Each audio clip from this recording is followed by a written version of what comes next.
The morning I drove out to that ranch, I thought I was just fixing a roof. I didn't expect it to change something inside me that I had spent years pretending didn't exist. The road stretched endlessly through open countryside, a narrow ribbon of dust cutting through miles of golden grass and scattered fences. My old truck rattled along the uneven path while the early sunlight painted everything in soft shades of amber. I had always liked quiet places like this. Maybe because silence gives you room to think. And sometimes, too much room to think. I rested one arm on the window, warm air brushing against my skin as the ranch finally came into view. It wasn't huge, but it carried that solid, weathered charm that comes with years of hard work. Wide pastures, wooden fences, and a tall red barn that clearly needed attention. That barn was the reason I was here. But the rancher who owned it, he was the reason my chest felt strangely tight. I had met him only once before. A month ago, in the small hardware store in town. I remember it clearly because I had gone there just to grab some nails and a replacement hinge for a porch project. Nothing special. Just another ordinary afternoon. Then he walked in. Tall, broad-shouldered, boots heavy against the wooden floor. The kind of man who looked like he belonged outdoors more than anywhere else. He had nodded politely at me while reaching for a tool above the shelf, his sleeve pulling back slightly as he stretched. That was when I noticed the old leather bracelet around his wrist. For some reason, my eyes had lingered on it longer than necessary. "Mind handing me that box?" he asked casually, pointing toward the screws beside me. His voice was calm, steady, like someone who didn't waste words. I passed it to him, trying not to look awkward, though something about his presence made me oddly aware of myself. "Thanks," he said with a small smile. "Barn roof's falling apart and I'm terrible with repairs." I laughed lightly. "That sounds like a problem." "Yeah," he replied, glancing toward the window like he was picturing it. "Guess I need someone who actually knows what they're doing." I had told him I worked on small repair jobs around town. The conversation lasted maybe 5 minutes. But somehow, when I walked out of that store, I still remembered the way his smile looked. And the leather bracelet. A week later he called. Asked if I could come take a look at the barn. So here I was now, pulling up beside the wooden fence, engine rumbling softly before I shut it off. The ranch was quiet except for the distant sound of animals and wind brushing through tall grass. I stepped out of the truck and grabbed my toolbox from the passenger seat. The barn stood a short distance away, its red paint faded but proud. And leaning against the fence beside it was him. He looked exactly the same as I remembered. Maybe even more solid out here in his own world. He pushed himself off the fence when he saw me, dusting his hands against his jeans before walking over. "Didn't think you'd actually make the drive out here," he said with a teasing smile. I shrugged, trying to sound casual even though my pulse had picked up slightly. "Well, you said the roof might collapse."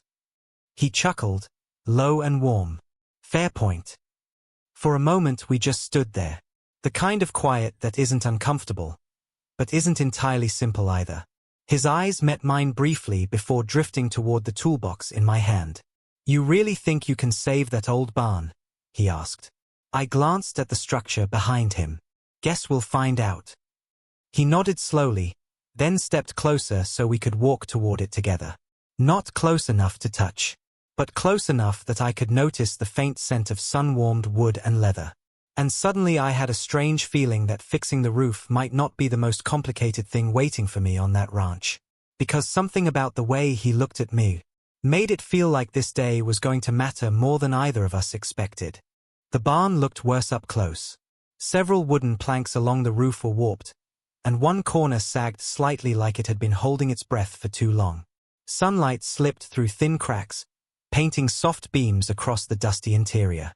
I set my toolbox down and tilted my head upward, studying the damage. "Well," I muttered, "you weren't exaggerating." Behind me, he let out a quiet laugh. I figured honesty would improve my chances of getting help. I glanced back at him. "So you tricked me?" "Not tricked," he replied, leaning casually against one of the wooden posts. "Just motivated." Something about the way he said it made the corner of my mouth lift. It was strange how natural it already felt standing here with him, like we had known each other longer than just that brief conversation in the hardware store. Maybe it was the setting, the open fields, the quiet. Or maybe it was simply the way he carried himself, steady and relaxed, like the world moved at his pace instead of the other way around. I climbed a small ladder leaning against the wall and tapped one of the roof beams with my hammer. Solid. At least mostly. You've been ignoring this problem for a while, haven't you? I called down. Maybe, he admitted. I peeked down from the ladder. How long? He scratched the back of his neck, looking slightly sheepish. Couple months. I laughed. A couple months. All right, he corrected with a grin. Maybe closer to a year. I shook my head, climbing back down. You're lucky it hasn't collapsed yet. Luck's been on my side lately, he said. The way he looked at me when he said that made something inside my chest shift slightly. I quickly focused on opening my toolbox instead. So, I said, pulling out a measuring tape, you run this place alone? For the most part. Must be a lot of work. It is, he replied, stepping closer to the ladder. But I like it that way. There was a quiet confidence in his voice that I admired. He wasn't bragging, just stating a simple truth. For a moment we worked side by side, me checking beams and measuring boards while he held the ladder steady or passed tools when I needed them. It was simple work. Comfortable. Every now and then he'd crack a small joke that caught me off guard. Like when I dropped a screw and it disappeared somewhere in the hay. Guess the barn needed a snack, he said. Or when I nearly bumped my head on a low beam. Careful, he teased. If you knock yourself out, I'll have to fix the roof myself. I pointed the hammer at him. That sounds like a terrible plan. He laughed again, and the sound echoed softly inside the barn. The more time passed, the easier our conversation became. We talked about small things at first. Where we grew up. How long we'd been living in this area. I told him I'd been doing repair work around town for years. Nothing fancy, just enough to keep me busy. He told me he had inherited the ranch from his uncle. Didn't expect to stay at first, he admitted while holding a wooden plank steady for me. But after a while, it just felt right. I nodded slowly. Some places have that effect on people. While tightening a bolt, I noticed something familiar on his wrist. The leather bracelet. The same one I had noticed in the hardware store. It was worn and slightly faded, like it had been there for years. Nice bracelet, I said without thinking. He glanced down at it, surprised. Oh, this. Yeah. A small smile appeared on his face. My uncle gave it to me before he passed. I paused for a moment, letting the weight of that settle. Then it's special. Yeah, he said quietly. It is. For a brief second, our eyes met. Not long. Just long enough that I felt oddly aware of how close we were standing. I looked away first, pretending to focus on tightening another screw. Why did moments like that always make my heart act strange? Maybe I was just overthinking things. Still, something about the quiet way he looked at me lingered in my mind. As the afternoon sunlight shifted through the barn windows, we stepped outside for a short break. He grabbed 2 bottles of water from a cooler sitting near the fence and handed one to me. Thanks, I said. We leaned against the wooden railing, facing the open fields. Cows grazed lazily in the distance while the wind moved slowly through the tall grass. Peaceful. Too peaceful, maybe, because silence leaves space for thoughts. And lately my thoughts around him were becoming complicated. So, he said after a moment, glancing sideways at me, be honest. That's dangerous. Is my barn actually fixable? I smirked slightly. Yeah, it is. Relief crossed his face. But, I added, it's going to take more than 1 day. He raised an eyebrow. Oh. Couple days at least, I explained. Maybe 3. He nodded slowly, considering it. That a problem? Not for me, he said. Then, after a short pause, he added with a teasing grin. Unless you're afraid of spending too much time out here. I scoffed lightly. Afraid? Of a barn. Of the rancher, he corrected. I looked at him, trying to read whether he was joking. His expression was relaxed, but his eyes held something curious. Something searching. My pulse gave a small, unexpected thump.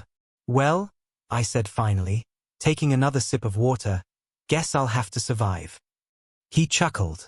But for a moment after that, neither of us spoke. The quiet stretched between us again. Not uncomfortable. Just full of things neither of us had said yet. And somehow I had the feeling that this small repair job, this simple barn roof, was slowly becoming the beginning of something neither of us had planned. By the second day, the barn didn't feel like a stranger anymore. The smell of aged wood and hay had settled into the air, and the rhythm of work had become familiar. Climbing the ladder, replacing boards, measuring beams, tightening screws. My muscles ached in that satisfying way that comes after a long day of honest work. And somehow, without either of us planning it, we had fallen into a quiet routine together. He would bring tools before I even asked for them. I'd tease him about how badly the place had been neglected. And somewhere between those small moments, the space between us had grown comfortable. Maybe a little too comfortable. That morning, I was standing on the ladder again, leaning forward to secure a beam near the center of the roof. Below me, he was holding the ladder steady. You know, he said casually, I'm starting to think you enjoy bossing me around. I smirked without looking down. If I enjoyed it, I'd charge extra. Ah, he replied thoughtfully. So that's the problem. What problem? You're not charging enough. I laughed, tightening the bolt into place. When I shifted my weight slightly, the ladder creaked under me. He instinctively placed both hands on the sides to steady it. You all right up there? He asked. Yeah, I said, glancing down briefly. Our eyes met.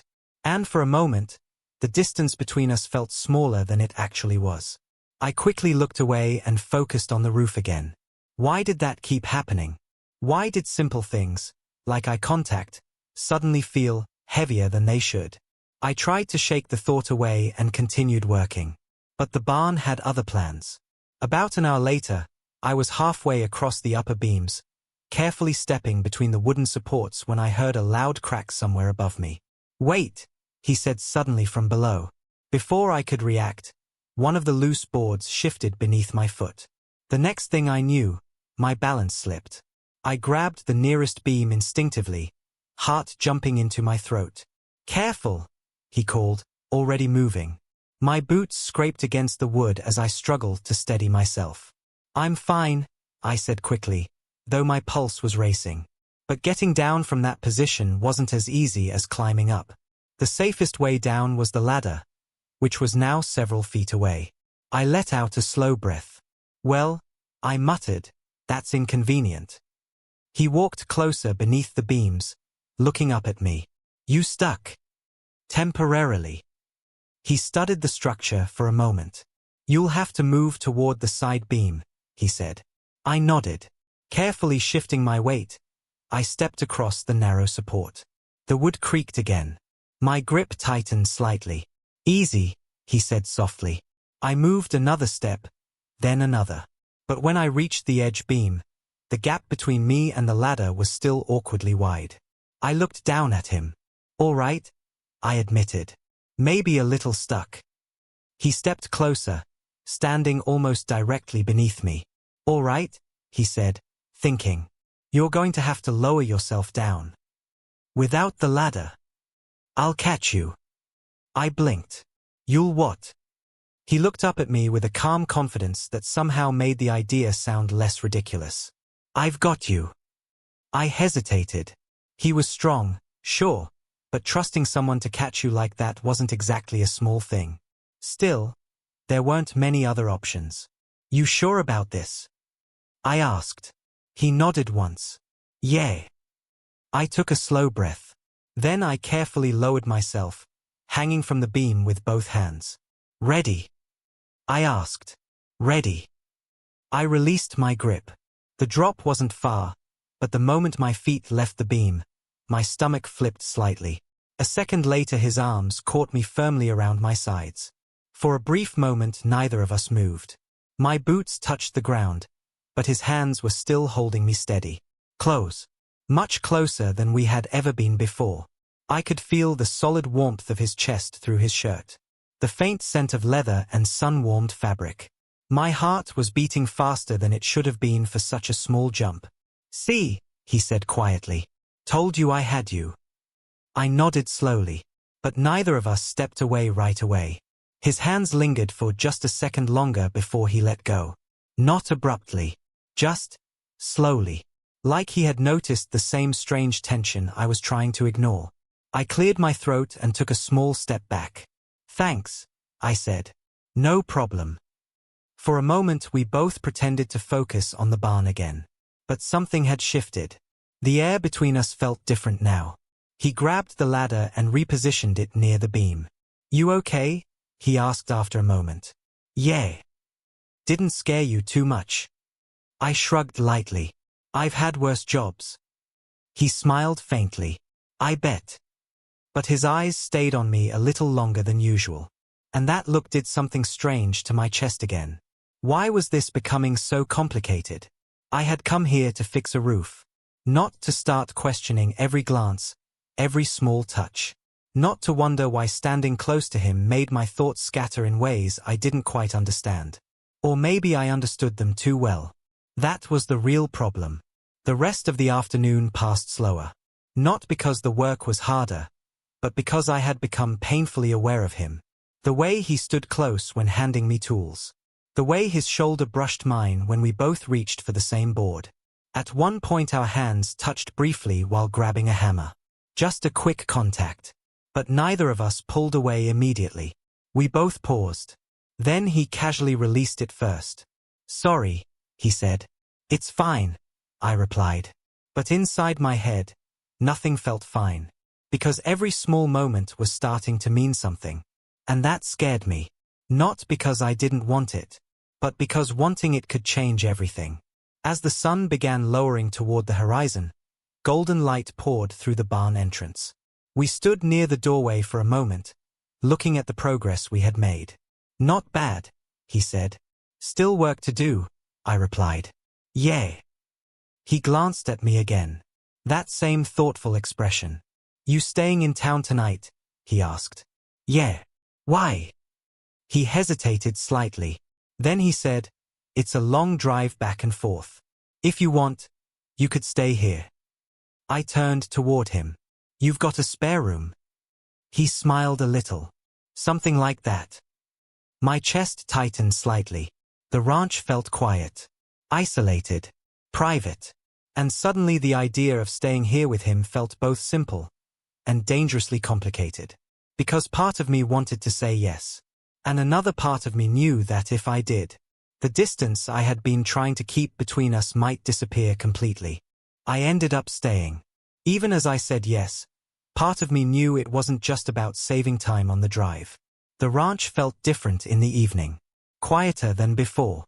The golden sunlight had softened into warm shades of orange across the fields, and long shadows stretched from the fences toward the barn we had spent the entire day repairing.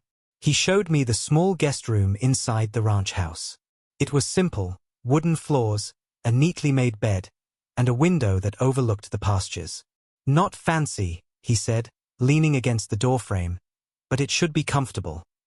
"It's perfect," I replied. And honestly, it was.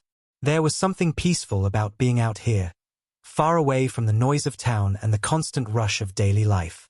For the first time in a while, my mind felt quiet. At least for a moment. "Dinner?" he asked after a short pause. "Sure." The kitchen carried that same warm, lived-in feeling as the rest of the house. A cast-iron pan rested on the stove while the smell of grilled vegetables and roasted meat slowly filled the air. "You cook too?" I said, impressed. He shrugged while stirring something in the pan. "Had to learn. Ranch work doesn't come with a personal chef." I leaned against the counter, watching him move around the kitchen. There was something calming about it. The quiet focus. The small routine. "You know," I said, "for someone who ignored his barn for a year, you seem surprisingly responsible." He laughed under his breath. Hey, I never said I was perfect. Clearly. We shared a small smile. Dinner itself was simple but good. We sat across from each other at the wooden table, talking about everything and nothing at the same time. Stories from our childhoods. Funny moments from past jobs. The conversation moved easily, like we had known each other far longer than just a couple of days. But every now and then there were pauses. Little silences where our eyes met for a moment longer than necessary. Moments where neither of us spoke. And those moments felt heavier. After we finished eating, we stepped outside. The evening air had cooled slightly, and the sky was slowly filling with stars. Out here, without city lights, they seemed brighter than anywhere else.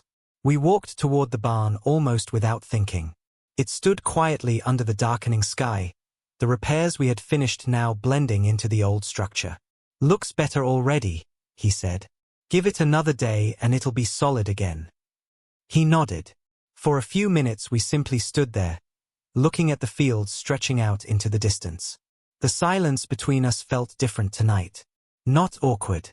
Just full of things neither of us had said yet. I leaned my elbows against the wooden fence. "You've built a good life out here," I said quietly. "Yeah," he replied.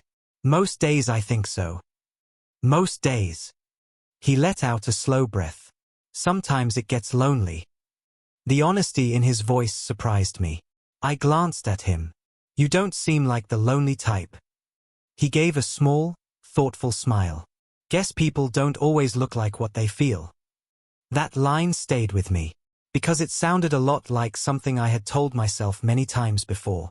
The quiet stretched again.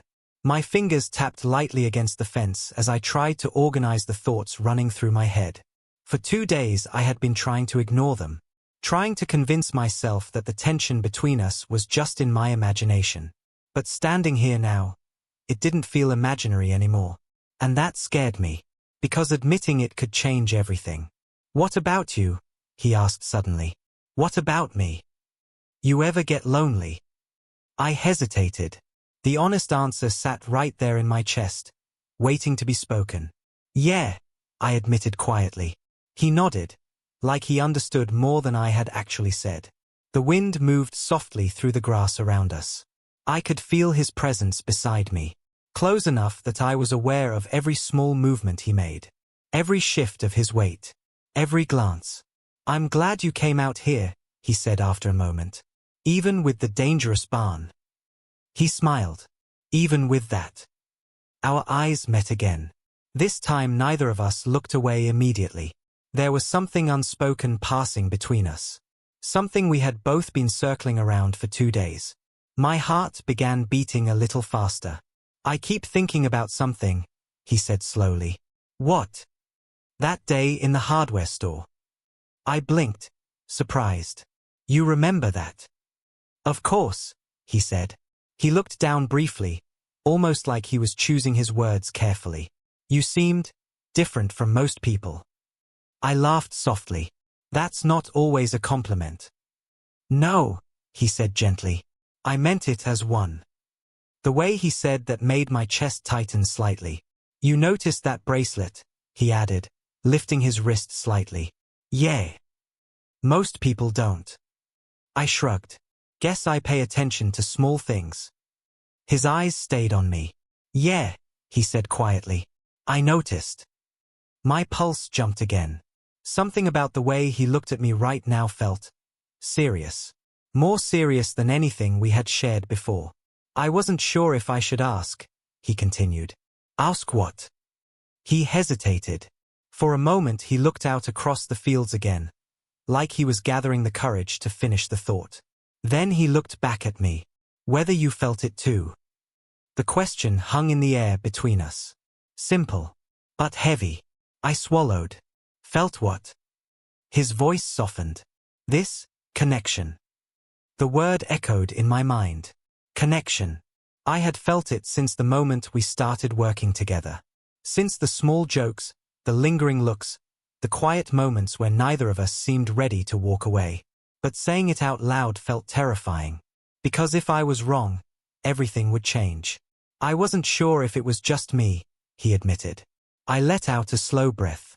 My hands tightened slightly around the fence. You weren't the only one, I said quietly. His expression shifted. Not surprised. More like, relieved. You really felt it too? I nodded slowly. Yeah. The air between us suddenly felt warmer. Like something we had both been holding back had finally been released. But there was still hesitation. Still uncertainty. I've spent a lot of years keeping things simple, he said after a moment. Work. Ranch. Routine. I get that.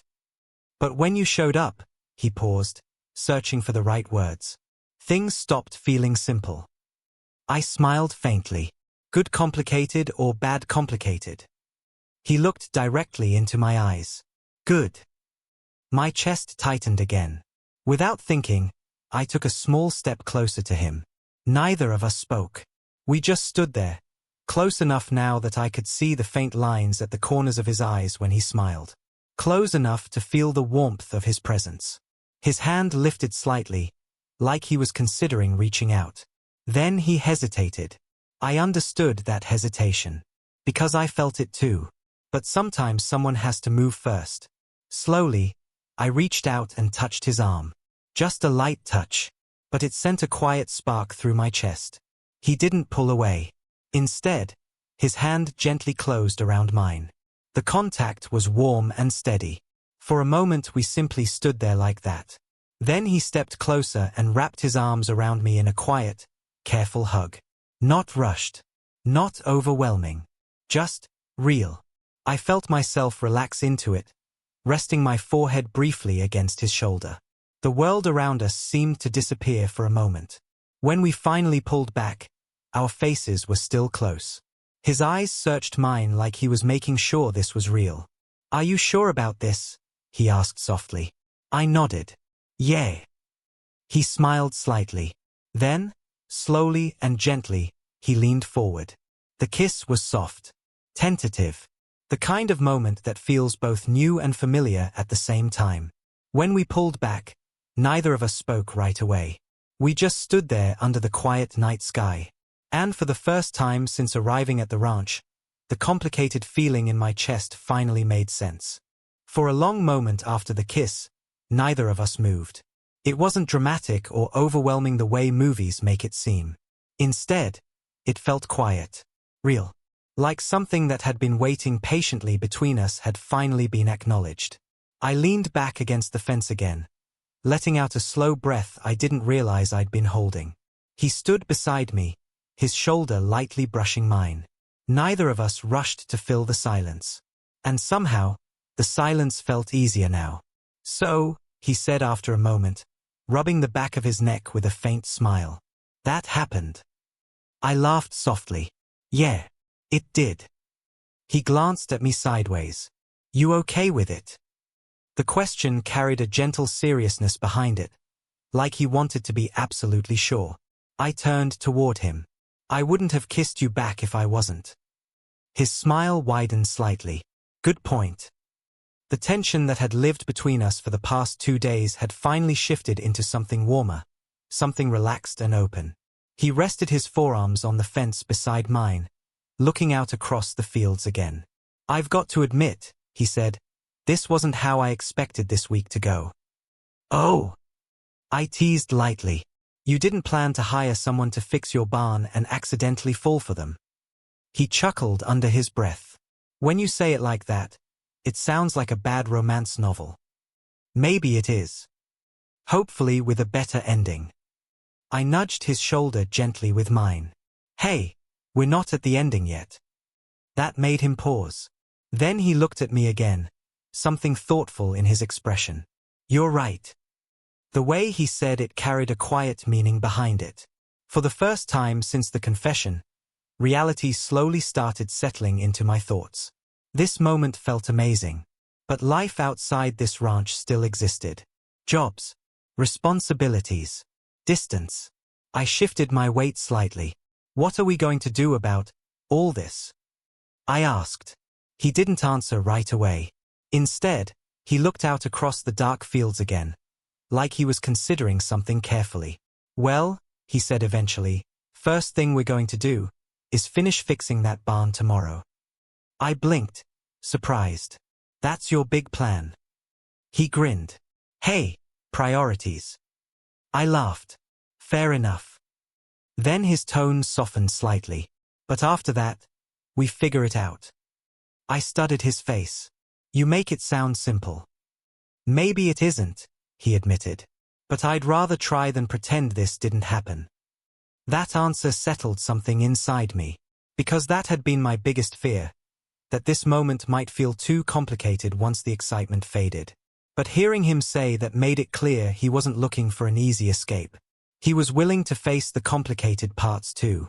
You know, I said after a moment, you're surprisingly brave for a guy who avoided fixing his barn for a year.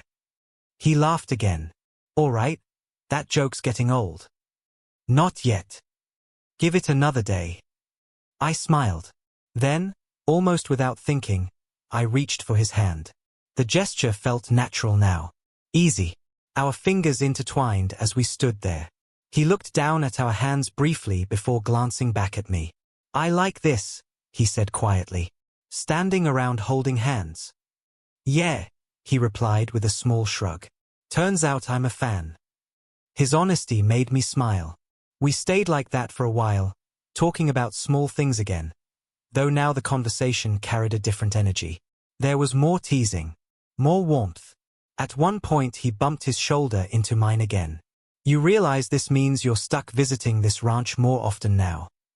Oh really? Yep. That sounds suspiciously like a trap. Maybe it is, he said with a grin. And you're admitting it. I figured honesty worked pretty well earlier tonight. I couldn't argue with that. The night air had grown cooler, but standing close to him kept the chill away. Eventually he glanced toward the house. You probably need some rest. Tomorrow's going to be another long day. True. But neither of us immediately let go of each other's hand. Instead we walked slowly back toward the house together. The porch light cast a warm glow across the wooden steps.